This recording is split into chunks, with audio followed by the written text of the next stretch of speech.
At the picnic table, my sister raised her beer and said, "To the ghost who pays for everything but still doesn't belong." My mom snorted. My brother added, "Cheers to background money." I lifted my glass and said, "To background money that just disappeared." Then I took a sip, opened my phone, and hit freeze all accounts. 30 minutes later, my brother was pale, my dad was cursing, and my sister's rent payment bounced mid-toast. That picnic cost them a lot, and they deserved every dollar of it. They thought it was just another family Sunday. Same park we'd always used. Same checker tablecloth my mom insisted on ironing. Same expectations. Minda will pay. Minda will clean up.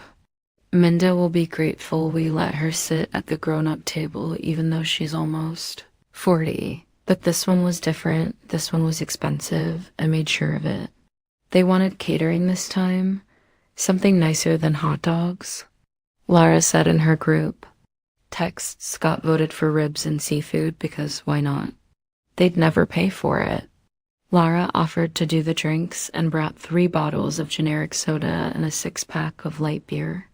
My mom called me the night before asking if I could pick up folding chairs because Dad's back was acting up again. I smiled when she asked, told her, yeah, sure, I'll take care of it. Of course I did. I always do. They know how to take every single one of them. When my husband packed his things and left with our daughter, they didn't ask how I was doing. They asked if I could still help with Scott's move. When I picked up a second job doing warehouse shifts at night, my mom called to say their dishwasher stopped working. When I didn't answer right away, she texted me 3 times. I sent the money anyway. It's not like I was using it. I wear the same 3 shirts to work every week. I keep a small bag in my truck in case I have to shower at the gym. My Tacoma has a heater that only works when you're going 40 or faster.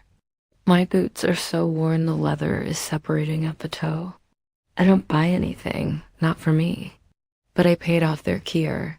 I covered the last 3 months of Lara's health insurance because she was between jobs again. I co-signed Scott's lease and paid the deposit even though he makes more than me and works less. So yeah, the picnic cost a lot. I hired a local barbecue truck, told them to add a service charge, gave a generous tip. I rented speakers, coolers, tables, told the rental place to add insurance, even though I knew nothing would break. All of it went on my card, and I didn't say a word. When we got there, everything looked perfect. Scott showed up in sunglasses and a tank top, acting like he was the one who put the whole thing together. Lara posted a photo captioned, "Fam Jam 2025, with 0 mention of who paid. Mong complimented the setup and told me it was so nice to see everyone giving back for once. I just smiled and nodded. Then came the moment. Scott raised his beer like he was proposing a toast at someone's wedding. He looked around like we were all in on some private joke. To the ghost who pays for everything but still doesn't belong to us. Mom laughed. Lara clinketed her cup and said, "To money from the past." And I said, "To the money from the past that just disappeared." I opened my phone under the table and pressed freeze all accounts. Join checking. Family Venmo, the card. Mom used for groceries, all gone in 5 seconds. I kept eating my ribs, didn't say another word. 30 minutes later, the cracks started showing. Lara tried to order more drinks and her card got declined twice. Scott got a notification from his bank about a failed rent transfer. Dad walked over to me, phone in hand, pretending to be confused. He asked if the bank was down. I told him to try again in the morning. They didn't understand yet. They thought it was some glitch, maybe fraud, something external. No one realized I pulled the plug. Not yet, but they would. This was just the prelude. The first turn of the screw. For once in my life, I wasn't going to be the quiet one. I wasn't going to be the family ATM. I was done playing nice. They thought they were humiliating me. What they didn't know was they had already lost and I was just getting started. I didn't hear from them that night. Not one message, no think. Use, not even a dumb meme in the group chat. That told me everything. They were scrambling. Maybe blaming the bank, maybe refreshing their apps. They probably assumed some fraud alert froze the accounts. I knew Laura would be the first to panic. Half her life runs on monthly subscriptions. Scott was probably too hungover to notice until the rent hit. Mom, though, she'd know. She always knew when something had changed. She just didn't always understand what it meant. By morning, the call started. Laura texted first. Just, hey, did you move some money or something? Like we were partners in some business deal. I didn't respond. 10 minutes later, my card isn't working. Can you check? I didn't check. I already knew why. She tried calling twice, straight to voicemail. At work, I sat in the break room sipping burnt coffee while my phone lit up over and over. Dad called, then Scott. Mom left a voicemail that sounded like she was smiling through her teeth. I let it pile up. By noon, Laura emailed me. She never. Emails said she was genuinely concerned and asked if I was okay, which was her polite way of saying, fix this now. I wrote back one sentence. The accounts are closed. I didn't elaborate. I didn't owe her one. Scott called next. He didn't bother with small talk. His tone was already climbing. His rent payment got rejected, and the leasing office was threatening to cancel his move-in if he didn't come up with another deposit by Friday. I told him he should have saved some of those beer money selfies for emergencies. He hung up. That afternoon, I went to his new apartment building, the same one I'd co-signed for. I waited in the leasing office while the receptionists called the property manager. I explained calmly that I was pulling my application and stopping the deposit. They said I'd be legally responsible if the lease was finalized. I smiled and told them to check the status. It was still pending. No lease, no commitment. I canceled the check before I left. Scott showed up at my house 2 hours later, knocking like a cop. I didn't answer. He stood out there for maybe 15 minutes pacing, trying to call me from his phone, then from someone else's number. When I finally opened the door, he was already yelling. He said I'd screwed him over, made him look like a joke, and ruined his new start. I leaned against the doorframe and asked him what new start required my money to exist. He kept going, listing everything he thought he was owed, like he was reading from a script. I asked him if he remembered when I asked for help after the divorce, when I couldn't sleep because I was working night shifts and crying in the bathroom at work, when my husband flew our daughter to Mexico and didn't tell me until they landed. He didn't answer. Then I told him to leave. He muttered something on the way to his car, some insult he probably thought would land better. I didn't care. I watched him drive off in the same car I helped him fix last summer. Thursday, I got a voicemail from Dad. He said they'd been talking and maybe it was time to get everything on the table. Said he wanted to work things out like a family, that maybe I'd taken things a little personally, but they were willing to have a real conversation now. He used the phrase mutual expectations, which sounded like something he pulled out of a business book. I didn't call back. Let them talk. Let them panic. Let them feel what I felt for years. The isolation, the pressure, the weight of being useful and disposable at the same time. And the best part, this wasn't revenge. Not yet. This was still me being reasonable. They didn't know how far I was willing to go, but they were about to find out. Here's part 3 of Miranda's story.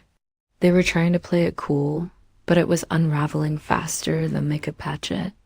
Laura posted a story on Instagram, just a picture of her feet on a patio with the caption, "Some people show their true colors when it's inconvenient." It was vague enough for her friends, but I knew exactly who it was about. Scott posted a meme. about fake family and tag no one. Subtle, right? What none of them knew was I'd already taken it further. The same day I froze the accounts, I also logged into the utilities portal. I'd been paying the electric and water bill for my parents' house since 2022. They always said they'd pay me back when things stabilized. Guess what never stabilized?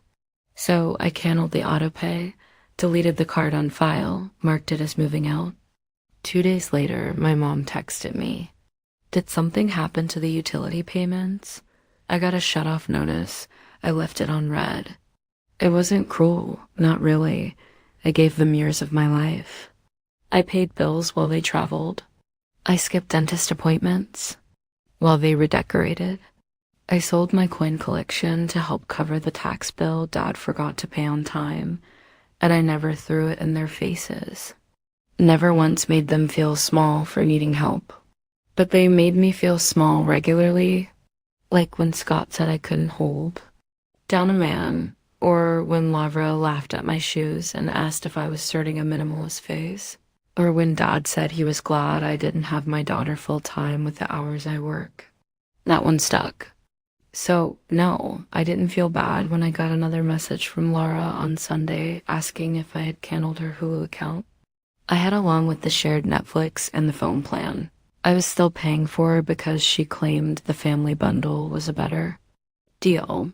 She said she was locked out of everything and it was childish. I replied, I agree. Then silence. By Monday, they started switching strategies. Guilt gave way to bargaining. Mom called and left a message saying she missed how things used to be. Said she didn't want money, just to talk. Then she asked if I'd consider restarting the card, just for 1 month, since their new payment method hadn't gone through yet. Scott texted me that same day. I know we've had issues, but this is overkill. Laura went quiet, but I saw she updated her LinkedIn with a job she didn't have, probably trying to get someone else to design a new apartment. Good luck. I wasn't angry anymore. That was the strange part. It felt like cleaning, like taking out a pile of trash that had been rotting for years. One bag at a time until the air started to clear and the floor wasn't sticky anymore. I started cooking real food again, even bought new shoes, not expensive ones, just something that didn't squeak when I walked. It felt absurd to buy something for myself. I stood in the store holding the box for 20 minutes before I let myself go to the register. That's when I realized what this really was. It wasn't revenge. It was subtraction. And I wasn't done yet. By Thursday, I expected more noise. Maybe another guilt-laced voicemail. Maybe another weird Instagram story from Scott pretending he was unbothered. But what I got instead was something I never saw coming. Laura in person. On my porch. She hadn't been to my place since my divorce. I knew it wasn't a social call. No one in this family ever shows up without a reason. She had sunglasses on like she didn't want to be recognized, and in her hand, a thick yellow envelope. She didn't ask to come in. She just sat down on my porch step and said she wasn't here to fight, and said the envelope were paper scraps, not junk. Receipts, old bank slips, sticky notes scribbled, copies of checks I'd written over the years. Some of them I didn't even remember. Rent money, vet bills, a backdated Che $600 transfer labeled for the deposit, please. Thank you. There were at least 12 different handwriting samples, most of them hers. She said she'd been cleaning out her apartment because she was planning to leave the state, maybe Colorado, or maybe back to Florida, where one of her old roommates still owed her a favor. Then she said something strange. I think I messed everything up, not just with you, with everyone. She went quiet for a bit, looked like she wanted to cry, but couldn't decide if I'd care. Then she told me something that stopped me cold. Remember that backdated one? $500 I gave her in 2021, the one she said was for rent so she wouldn't get evicted. She said part of it went to pay off a guy she was seeing, a married guy. He'd threatened to leak some photos she sent him. She said she'd been too embarrassed to admit it and thought she could fix it without dragging me in, but she couldn't. I sat there in the doorway, not sure what to say. Not because I didn't feel something, but because I couldn't tell if she was finally being honest or just switching tactics. Then she said she wasn't asking for money, just that she wanted me to know she was sorry and that she wouldn't bother me again. She left the envelope on the porch and walked back to her car. Didn't even look back. It should have felt like a turning point, like maybe this whole mess could still be untangled. But then came the next surprise. Scott tried to use my name. I got an email from a bank I didn't recognize asking to confirm a loan application. Said they needed verification of identity. When I called, they told me someone had applied for a personal loan using my information, but the email on the application was slightly off. Miranda 32 instead of 23, just enough to slide through. The guy at the bank said it was flagged because some of the documentation looked photocopied. I already knew what it was. An old W-2, probably one I emailed Scott back when he needed to show. Proof of employment for some dumb startup he never followed through on. That broke something in me I didn't even know was still intact. I filed the fraud report, locked every account, changed every password, and for the first time, I made sure his name was flagged in every single financial database I could access. It felt surgical, cold, precise, and long overdue. Then I made a quick call to his old landlord. I didn't lie. I just told the truth. Said Scott had left damage behind at his last place. Told her he used someone else's info to secure his new lease. She sounded exhausted but grateful. Said he'd already missed the first utility setup deadline. She said I knew he was old talk. And I said we all did, just took me longer, but none. Of that compared to what happened the next day. An unknown number from Mexico popped up on my phone. I almost ignored it. It was the school nurse at my daughter's school in Merida. She said my daughter listed me as a backup contact and that they hadn't been able to reach her father in over 48 hours. My ex had apparently left town with his new girlfriend and left our daughter with a neighbor who then left for work and hadn't returned either. I froze. Couldn't even form a sentence for a few seconds. The nurse said, "We didn't want to scare you, but it's not a good situation. I think you should come." I packed a duffel bag and drove straight to the airport. Bought the first seat I could find to Mexico City, then connected to Merida. I didn't text anyone. I didn't tell work. I just left. Halfway through the layover, I got a message from Scott. "You're seriously going to ghost your whole family over money?" I didn't answer. Then Mom said, "What's happening to this family?" This time, I typed out a reply and deleted it. I had bigger things to worry about. My daughter was alone in a country I had no legal custody rights in. And no one, not one of them, had ever asked how she was doing. And in that moment, all the anger I'd been carrying started to shape into something different. Something sharper. I wasn't finished. I was just switching targets.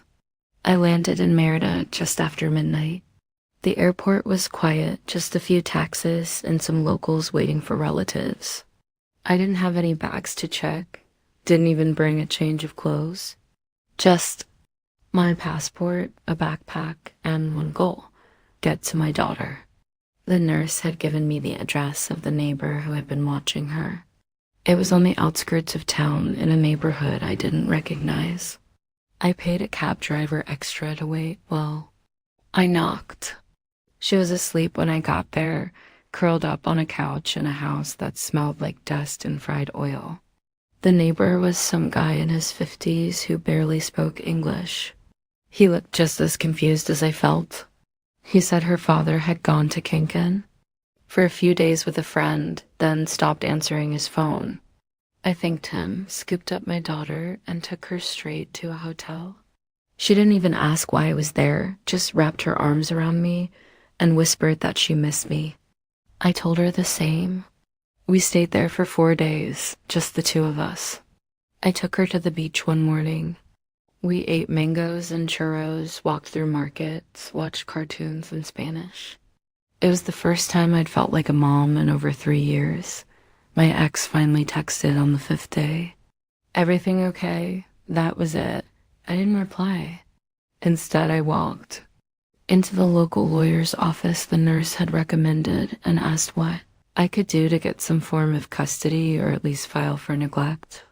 I knew the odds were stacked against me, but I had to try. Back in the States, things were falling apart. Scott's new lease had been revoked. The leasing company called to ask if I wanted to pursue fraud charges. I told them I was considering it. Lara posted a selfie with a caption, "Some people will never love you if they can't use you." Pretty sure she thought it was poetic.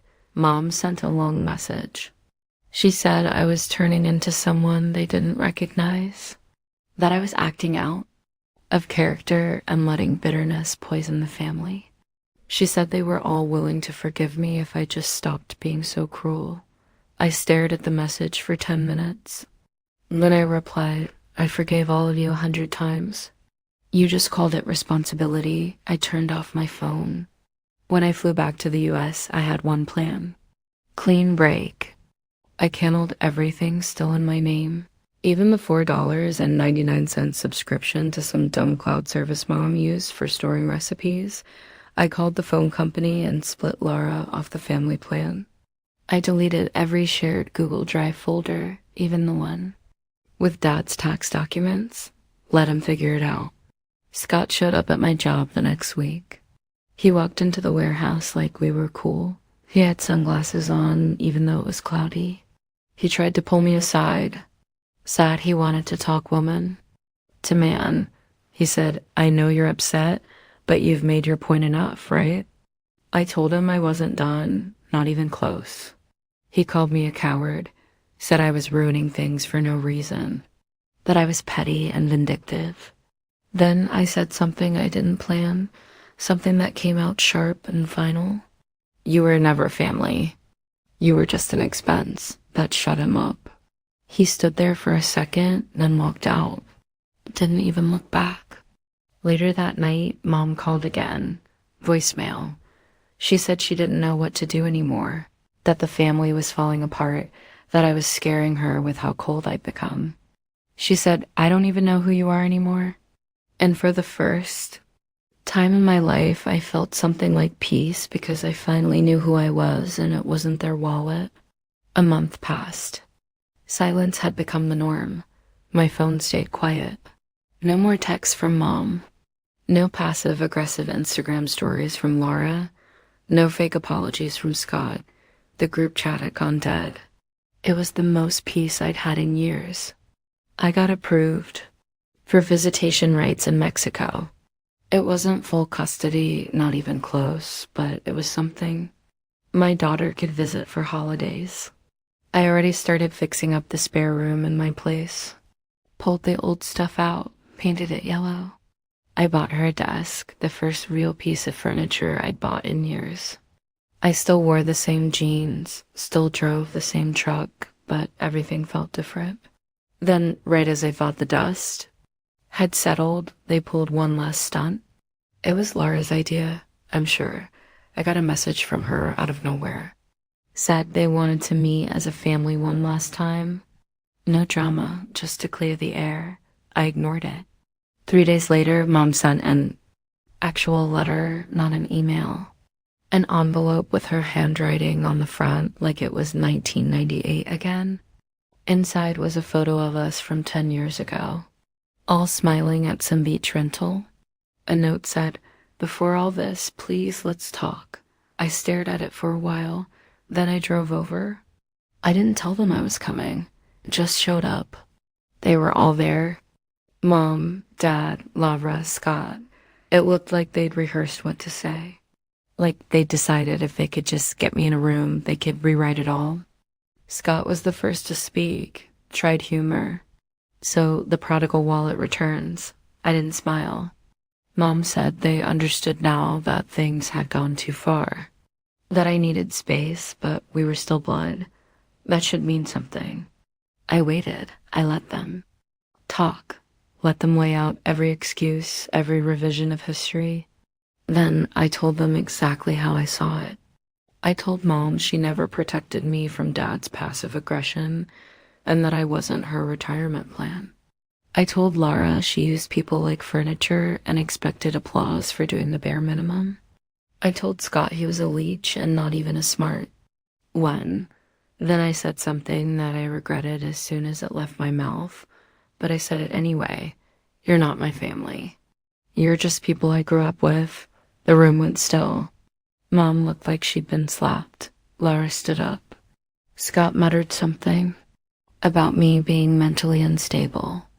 I stood there a second longer, then walked out. No goodbye, no second chances. On the way home, I felt it hit that hollow guilt. I replayed every word. Thought about calling Mom back, softening the blow, maybe offering some half apology, but I didn't. Because this time, the silence wasn't about abandonment. It was about freedom. They weren't going to change. And I wasn't going back. 3 days later, I blocked them all. Not out of hate, out of necessity. I chose my daughter. One chose myself.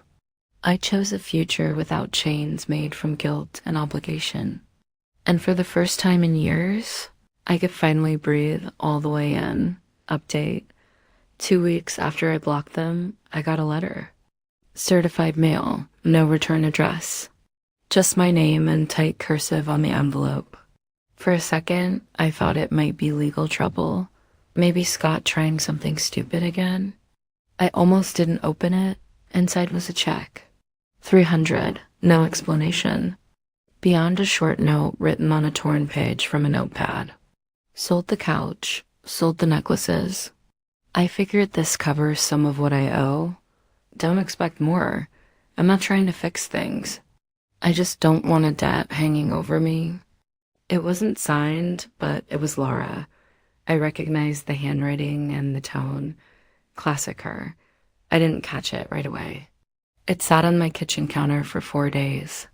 I'd glance at it while making coffee, walk past it on my way to bed, consider tearing it in half. Part of me wondered if it was bait. Part of me wondered if it was real, but mostly I was surprised. Lara never returned anything. Not books, not favors, not borrowed clothes, not borrowed money. And now, here she was selling her stuff just to balance a scale she once insisted didn't exist. I deposited it on the 5th day, not because I needed the money, because I wanted